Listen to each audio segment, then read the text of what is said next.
Bow with me as we begin. Father in heaven, Lord, we come before your throne of grace again this morning to thank you for another day. Lord, to thank you for the blessings of life. Lord, as we sit and as we open up your word, please give us humble hearts, give us open minds. Lord, but help me as I speak, that you speak through me, Lord, not my words, but your words. Help us to all walk away with a greater faith and a greater understanding and a greater purpose, Lord, for this week, to grow and to gain knowledge and understanding. Help us to live a life that is worthy of your gospel. It's in your name that we pray. Amen. All right, as we've been going through this series, The Gospel of King Jesus, one of the things that we've been kind of highlighting is this idea that Jesus is sitting on the throne and that the kingdom and the gospel is really about whom? It's about Jesus, right? The gospel, the good news, is that Jesus has come into the world. He is our king. He is our redeemer. But one of the major aspects of Scripture, of the kingdom of God, is that God would be with us. You see, from the beginning, and Randy brought it up in his prayer today as we talked about the Lord's Supper, God has promised to be with us. He created the world with us in mind, right? He created the Garden of Eden so that God and man may walk together. We may dwell together. And through sin, we were separated, but God has constantly, through different either prophets or people or Jewish nation to kind of be the exemplary idea, God has wanted to restore that relationship back with his people. And so what we see in Jesus is that Jesus is more than just a good prophet. He's more than just maybe an angelic being, one from the heavens, right? There have been many beings from the heaven, that he is literally God with us. And that is exactly how John opens up his gospel. And I always find it interesting. Daniel did a great job last week of instilling into us this idea of belief, and that Jesus came to prove without a shadow of a doubt who he is. And I find it interesting that John's gospel isn't just written to unbelievers. It is written for believers to read. And you think, well, why would believers who already believe that Jesus is the Christ, the Son of the living God, why would they need to believe again? And one of the things you'll notice if you read the Gospel of John, there's a key phrase, and they believed. And they believed. And they believed. And most of the time it's in connection with the same people group, the disciples who have been following Jesus. What is this? Why do they need to, and they believed, over and over and over again? Well, there was a phrase that I heard this week that I really resonated with on a podcast with Wes McAdams, a great podcast this week on faith. And it says, I couldn't finish my prayer because I ran out of faith. And I don't know if you've ever been in the middle of a prayer and you kind of start off good and it kind of dies out on you. I don't know if you've ever had that. You're just tired, you're exhausted. The best example I have is you ever try to pray at night?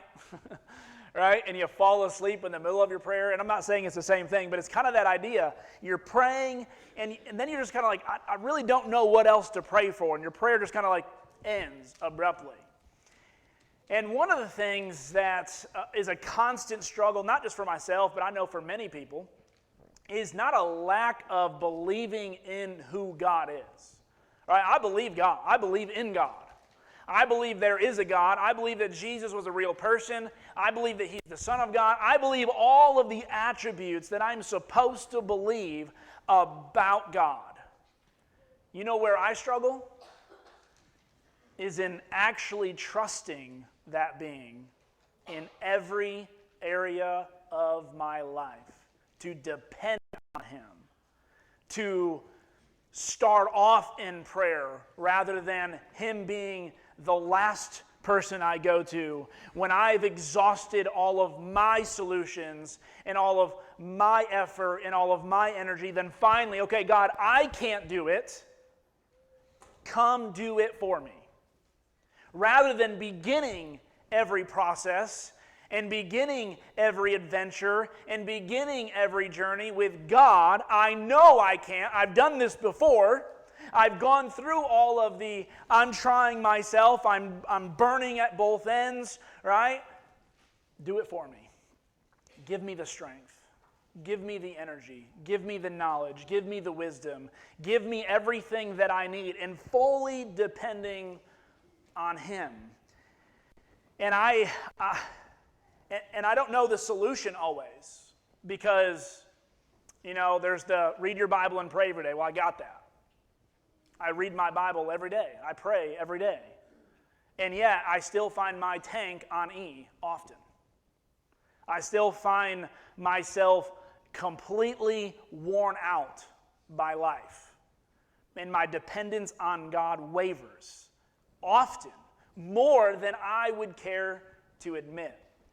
And so what I want to do over the next couple weeks is kind of go through, and Daniel started with the Gospel of John, so we're going to kind of use that as our bridge. We're going to use that as our foundation point of really kind of go through some of these key stories and how can we be refreshed in our faith. That is not something that's temporary.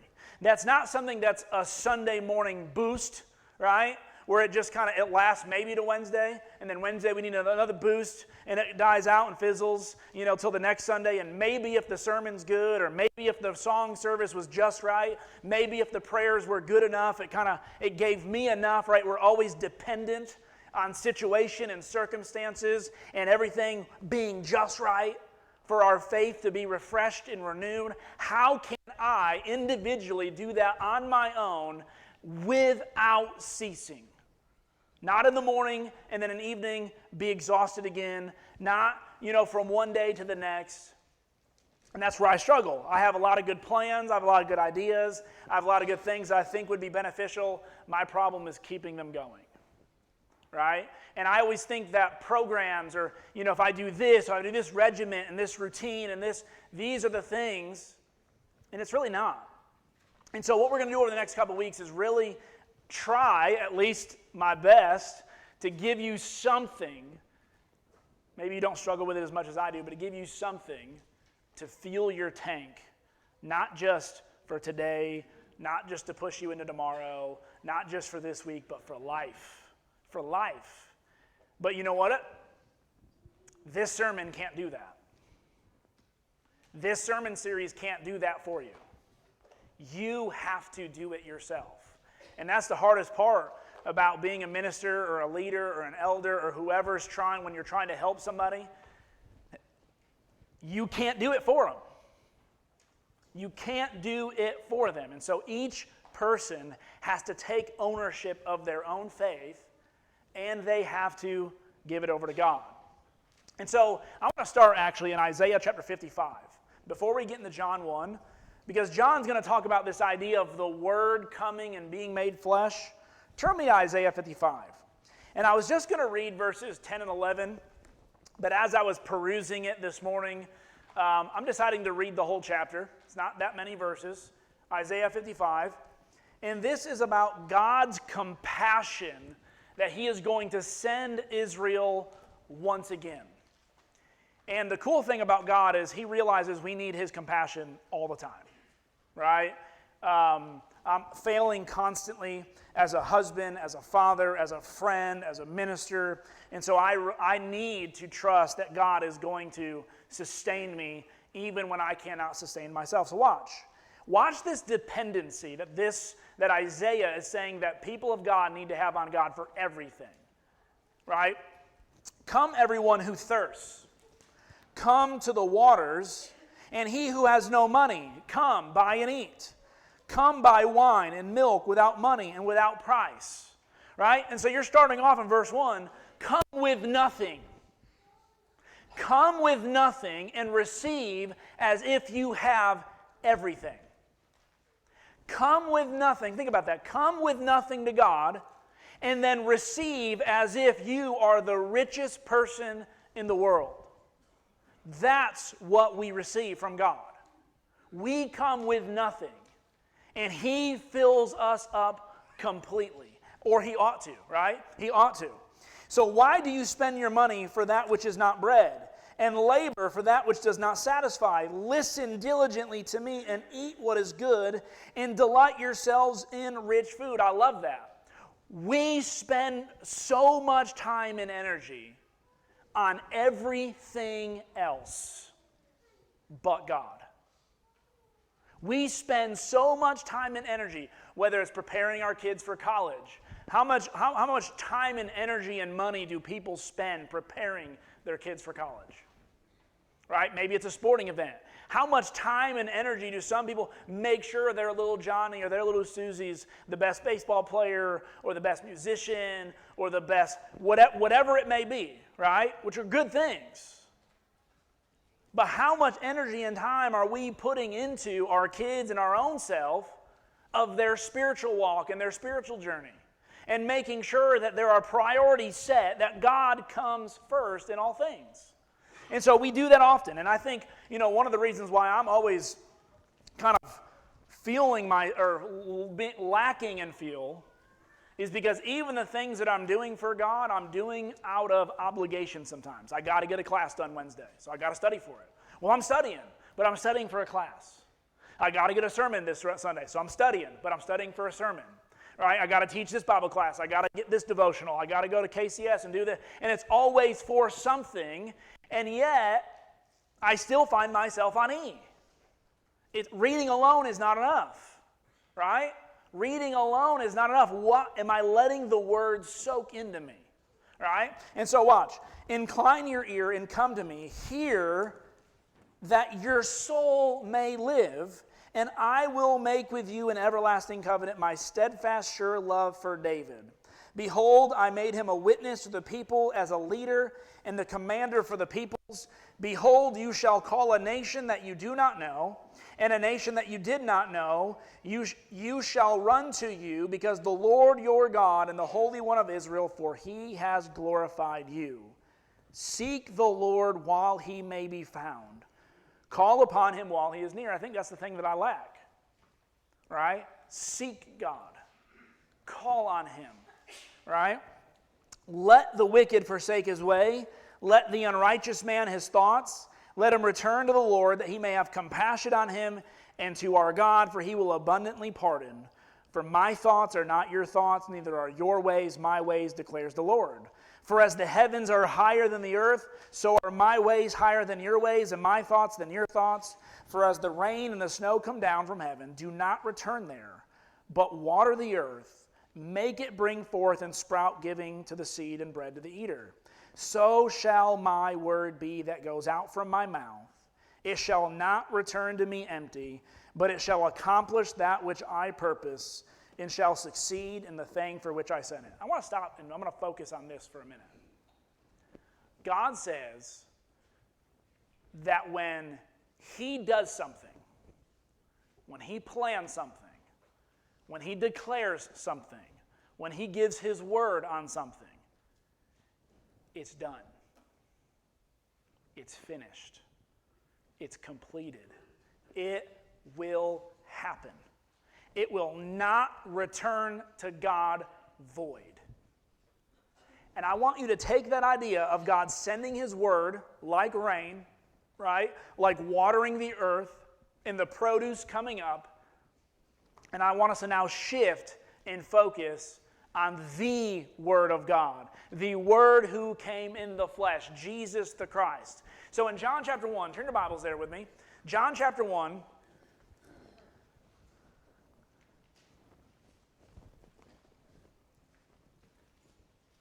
I ask this question often. Where do you begin when someone asks you, who is Jesus? Right? Why are you a Christian? What is most important to you in your faith? And I think John is revealing something to us about where we should start. Everything that is in existence everything that has life in it, the trees, the animals, the plants, the ground, every living being has life because God gave it life. And if God gave us life, who is the one who's continuing to sustain life? Isn't that what Job had to learn? When Job finally questions God and God takes him on this tour of all the things that continue because God allows it and works in it and causes it to continue. And then we hear people like, I don't even know if God's working today. What? The universe is still operating. God's still working. You are still breathing. God is working. Everything has life because God has given it life, and He sustains life, and He could, in the blink of an eye, speak, and it all end now. God is working. And if God is working in those natural ways consistently, and then when God says, I want you to pray and depend on me, and if you ask of me, I will give, do we not believe that He can do it? And so one of the things that I need to remember, and because, we have our Western minds, we have our, I need to be able to, test it and prove it. I need to be able to calculate it. I need to get it on video, right? And Danny did a great job last week of talking about, I need to see a miracle. I need to see something so miraculous that it is without a shadow of a doubt that God is real. And He already has given it to us. You cannot look into the world and not be awed by the creative work of God. You cannot get up every morning and breathe the life and not be awed that God is real and God is working and God is active and God cares and He loves. I mean, look at how our planet is built in a way that is great to live on. What if He would have planted us on Mars? Could He have planted us on Mars and made our bodies to live on Mars? How many of you would want to live on Mars? I don't want to live on Mars. I want to live on Mars, right? You do until you get there, right? It would not be what we have here. The seasons, the change, the leaves, the mountains, all the things that we endure. We wake up, we can take a full breath of air and have enough to sustain us. How many of you have ever had the wind knocked out of you? And could God have designed it where you had to struggle to breathe your entire life? Think about it. It would give you enough to make your next step, but just enough. And yet we have so much, we have excess, and our excess then goes and help the trees grow and the plants grow and then the trees breathe and it gives it back to us. Everything works because God has designed it. And so when we read the first 5 verses, read this with that in mind. In the beginning was the Word, and the Word was with God. The Word was God. He was in the beginning with God. All things were made through Him, and without Him was not anything made that was made. And in Him was life. And the life was the light of men. I love that because I get lost often. And I don't mean like, out in the dark or forgetting my keys or wallet somewhere. I lose that stuff often. But I get lost. Why am I here? What's my purpose? Not feeling fulfilled. I'm not feeling like I am offering all that I can. And so I go through seasons of questioning, should I be doing this? Should I not be doing that? Am I a good father? Am I a good husband? Am I a good... And it just cycles, right? It continues to cycle. And I try to devise all these schemes and ideas of what my life should look like. And I have to ask myself, God created me. God created me. He gave me life. And He is the light of the world. And I then have to ask myself, and I look at my life, is this what God really designed for me? Am I living a life that is honoring the fact that God made me and He gave me a purpose? He gave me a mission. How is God feeling towards me in that mission? If I were God and I were creating me and I were looking at my life and my thoughts and my weaknesses, would God be happy with me? Or would he be looking at me going, Jesse, there's more to it than what you realize. There's more to you than you realize. Moses needed that, didn't he? Moses was like, I can't speak. I don't have the words. I'm not eloquent. I made your mouth. I told you to go. Don't you worry. He had to tell the apostles the same thing. I will tell you what to speak. I will tell you what to say. I will give you the words. I will give you the faith. You need to go. You need to trust. And so, one of the podcasts listening this week, everybody should go listen to it. Wes McAdams' Radically Christian Podcast. The idea is the fact that God operates off faith. And there are some things that don't happen for us because we don't have the faith to make it happen. I'm going to tell you right now, knowledge doesn't do it. I know that. I have the knowledge. And I'm not trying to brag or boast. That's one thing I've never struggled with. Things come easy in Scripture, connections, all those types of things. I can do that. And yet my faith still feels like at the bottom sometimes. Knowledge up here, faith down here. He did not say knowledge moves mountains. The faith of a mustard seed.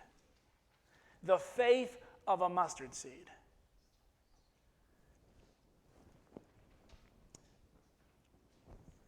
Are there things that are not happening for us because we don't believe in who Jesus really is? Not just the facts about him. Everybody can answer the survey, the questions, right? Jesus is the blank of God, Son of God. Got it. Right? Jesus is fully whom? Divine. We can answer those questions, but how much do we believe it and are trusting in it and depending on it each and every day? And so he's light. He has the answers. And he came and he walked with us and he showed us what this life ought to be. Spend more time in his life and in his word. And I love this, verses 6 through 9. There was a man sent from God whose name was John. He came as a witness to bear witness about the light, that all may believe through him. He was not the light, but came to bear witness about the light. And that was profound for me to read this week, verse 8. That was profound. He was not the light. There are people that have guided me to the light. There are people that have pointed me to the light. There are people that help me discover the light, understand the light a little better, but they are not it. And then I had to step back and look in the mirror, and Jesse, you're not it. Jesse, you are not the light.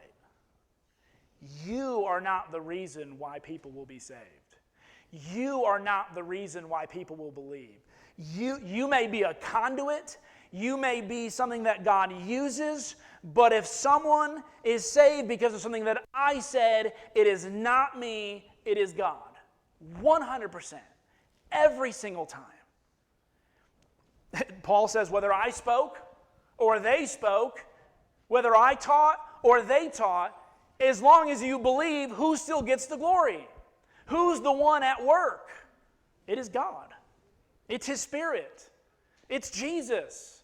It is not us. And so sometimes we depend on people. How many of you have had moments or seen people who you put a lot of faith in, a lot of trust in, let you down?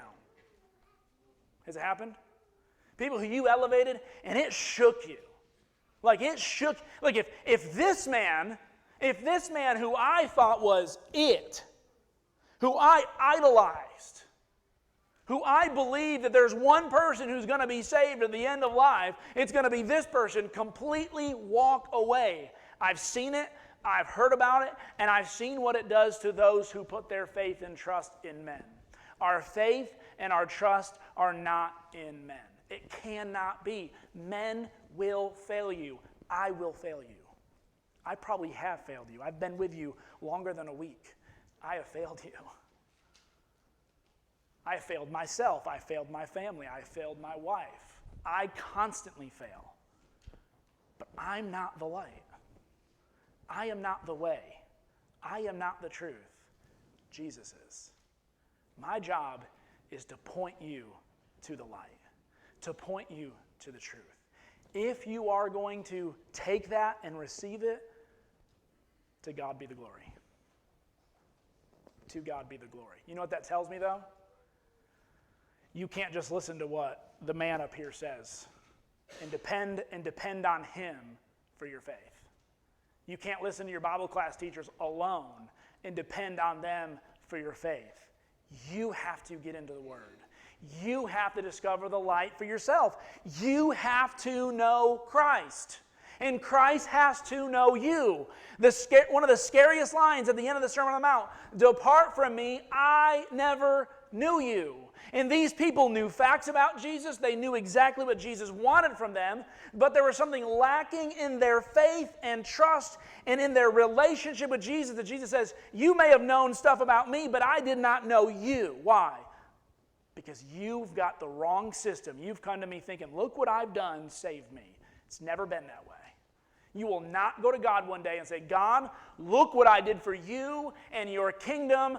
I deserve to be saved." You will be saved because Jesus is in you and you are in Christ. That's it. 100%. Every single time. When you act and when you move and when you do accomplish things for God, it's because what He has done for you. Right? And you want to share the message of Jesus because you don't want people to go without it, right? You don't want people to end up in front of the judge one day not having heard the good news of the gospel of King Jesus, that He reigns, He rules, and He can take away all of your pain and your strife. He can take it from you. I'm not crying. I definitely do have a tickle. But I probably should be crying, right? So, look at verse 10. He was in the world was made through Him, yet the world did not know Him. Daniel kind of brought this up last week. People saw His miracles, they heard His teachings, they could go and shake the hand of the Son of God. How many of you would love that opportunity? Me and Israel were talking about this week. How awesome would it be if Jesus was your preacher? Oh, thank you, buddy. Look, little acts of service right there. That's what it's about to be a Jesus man. How many of you would love to have Jesus be up here preaching to you week to week to week? You don't have to hurt my feelings. Okay? I don't think myself that highly. How scary would it be for Jesus to be your preacher from week to week to week? Because inevitably, Jesus is going to look at you and go, "This is what you lack for eternal life." And you're going to ask Him, "What do I lack?" And He's going to tell you the thing that you are holding on to the most. He's going to tell you to give it up, and you are going to struggle with it. You are going to wrestle with it. And don't think that you're any different than any other person who's ever walked the face of the earth, that there's not something in your life that if Jesus said, "Give this up," you'd come to like, "Oh, but I really like it. I really want it. It's what keeps me going. It's what I identify with. It's whatever it may be." It's going to be hard. It wouldn't be easy. And so there are people who saw the Son of God, listened to His teachings every single day, and walked away from Him. That to me is scary. You know, because there's so many people who's like, "I'm looking for Jesus, I'm seeking Jesus," and you're going, "He's right here in front of you." Paul says that in Romans 10. He's not far from you. He's not hard to understand. You just have to give up the things that are tethering you to this world. You've got to release them. You've got to let them go. And you've got to fully embrace Christ into your life. Now, that's a process, right? But it starts with an admission. It starts with an admission that there are things that need to change in your life. It starts with an admission that there are things that are not okay with the way you think and act and behave and do. And if you're thinking right now, "Well, I don't got any of them," You need Jesus to come and tell you what they are. Because we don't got it all right. And so there are people who came, they were right in front of him. He came to, and these are people who were expecting him. These are people who had the prophecies, who were expecting a Messiah, who knew the signs to look for. And when Jesus was born, the shepherds knew it, right? The wise men knew it. Even King Herod was like, what's going on? And he sent, people to go kill, Christ when he was 2 years old and kill all of the babies just to stop it from happening. When John asks, are you the Messiah? Jesus says, go tell him the signs that are being done. The Pharisees, as he brought up so eloquently last week, it wasn't that they were denying the miracles. They're saying they're happening. How do we shut them up? How do we stop them from happening? How do we stop from people hearing? And so Jesus is right in front of us. He's willing to fill us. He's willing to strengthen us. He's willing to give us absolutely everything we need to conquer any situation we have in life. What is stopping him from helping you right now? Our faith is weak. When the disciples ask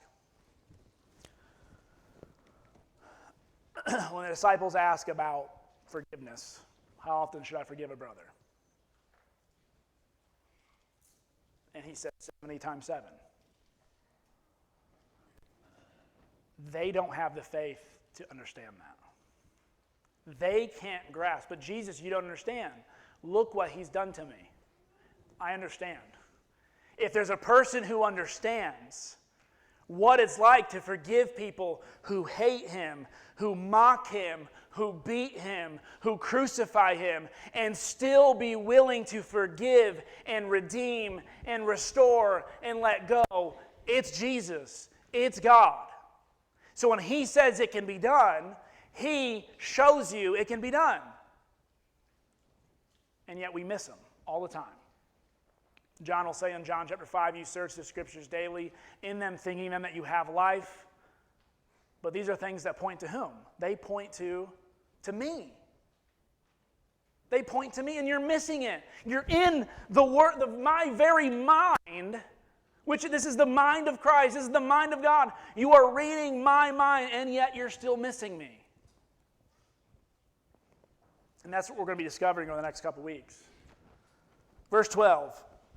But to all who did receive him, who believed in his name, he gave the right to become children of God, who were born not of blood, nor of the will of flesh, nor of the will of man, but of the will of God. And I love this phrase, we are something because God is everything. You get to be called a child of God, not because you deserve it. Because God sees you as something more than what you really are. God gives you a title of something you don't deserve and you don't earn, and it does not belong to you, and yet God sees you because he loves you. He created you. He's invested in you. His son died for you. And so when we get to be called the child of God, it's one of the reasons why Paul says, if I boast in anything, it's in nothing that I've done. It's in the name of the one who saved me. Because there is no other name under heaven by which we must be saved but Jesus Christ. No other name. Not Jesse, not an elder, not your parents, not the greatest individual you think. They did not save you, they cannot save you, they won't save you. Jesus will. And so you're a child of God because of Jesus. You're something because God is everything. And so finally, we're going to end right here. Verses 14 through 18. The Word became flesh, dwelt among us. So that word flesh is actually where the word we get skin. It's the Greek word skino. It's where we get the word he put on skin. God, I know we have always heard that our whole life, but this is what the Pharisees and the Jews had such a hard time believing. God put on skin. God, who is spirit, put on skin. Do you see why Jews had a tough time with that? Like, we don't, because we grew up hearing it in a Christian society that just believed it. But imagine never hearing that before and say, hey, God came and he looks like one of us. And nothing special like one of us. You wouldn't even be able to tell it was him. If he was in this crowd sitting right now, you would not know him from me, from you. What? That's hard to comprehend. And yet we must believe it. He came and he dwelt among us. He lived among us. He tabernacled. He tented among us. It's God with us. And watch. It says, and we have seen his glory. It wasn't the glory in his skin, like Moses when he came down from the mountain. It wasn't because he was shining. It was because the works that he did, in the things that he taught, and finally, the death that he died on a cross. We have seen the glory of God. What is his glory? It's in his mission. It's in his purpose. It's in his words. It's in his actions. And so when we become glorified, when we are to live out the same glory, guess how people know that we are a Christian? It's not because our Facebook tag says believer, right? It's because of our words and our actions. They will know you by your love for one another. It's not the t-shirt. It's not a symbol. It's none of that. It's who you are. We have seen his glory, glory as the only Son from the Father, full of grace and truth. John bore witness about him and cried out, this is he whom I said, he who comes after me ranks before me because he was before me. I'm not even unworthy, right, to tie his sandal. I'm not even worthy to tie his sandal. John, the greatest of prophets, not worthy. From his fullness we have all received grace upon grace. For the law was given through Moses, grace and truth came through Jesus Christ. No one has ever seen God, the only God, who is at the Father's side. He has revealed, made him known, or your version may say, explained him to us. You see, in Jesus, we are able to have a relationship with God that nobody since the time of the garden, not Abraham, not Moses, not David, not Elijah, not Isaiah, not even John the Baptist had.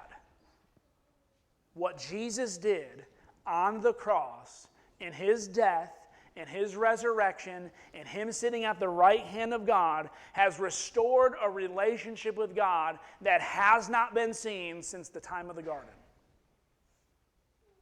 And so we say, I wish I could be like Moses. No, Moses wishes he could see what you've seen. Moses wishes he could know what you know. Give up the works that I've seen for him to actually have the full revelation of how God was going to redeem man in his own Son. Moses would love it. Jesus says if Abraham was here, he would believe that I am. We don't have a God problem. We don't have a knowledge problem. We have a faith problem. Right? And not a faith that just knows the facts, but a faith that is dependent and trusts and believes that God is with us. And how did Jesus end when he was leaving? What did he remind his apostles as they go and he's leaving and he's about to ascend? I will be with you. How often? Always. Even to the end of the ages. That promise extends to us this morning as well. And you know, this is a journey for me. This ought to be a journey for you. This is not something that I have down. This is something that I'm working through, and I'm trying to be dependent more on God. I put a lot on myself and try to do it myself, and I got to let some of that stuff go. I got to be more dependent on Jesus. If my faith is ever going to be full, I've got to try something different than what I've been trying. And I've got to let Jesus reign in every area of my life. Maybe you're struggling as well this morning. Maybe, just maybe, Jesus has been in front of you this entire time, and you haven't even made the first step to accepting Christ, believing who Jesus is, having your sins washed away in baptism, you are still outside the kingdom, looking in, going, man, that sounds nice. Today's the day. Why not today? Why not now?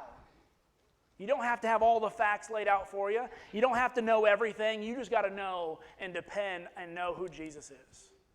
That's what needs to happen today.